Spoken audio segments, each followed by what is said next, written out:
জীবনে যখন খারাপ সময় আসবে তখন সময় এবং ভগবানের উপরে বিশ্বাস রাখুন। তার কারণ সময় একটি কয়লাকেও হিরে বানিয়ে দিতে পারে, আর ভগবান এক নির্ধনকেও রাজা।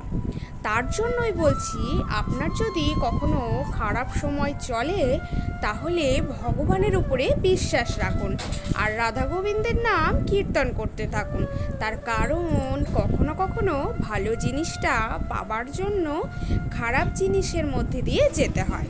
তাই সকল সনাতনী ভাই বোনদের বলবো, ধৈর্য ধারণ করুন এবং ধৈর্য ধারণ করে রাধাকৃষ্ণের নামে কীর্তন করতে থাকুন। দেখবেন সাফল্য আপনাকে ঠিকই ধরা দেবে। আপনার এই ভিডিওটি কেমন লাগলো? যদি ভালো লেগে থাকে তাহলে অবশ্যই আমার এই সোনালী গল্পের পেজটাকে ফলো করে আমার সাথে থাকবেন এবং আমার চ্যানেলটি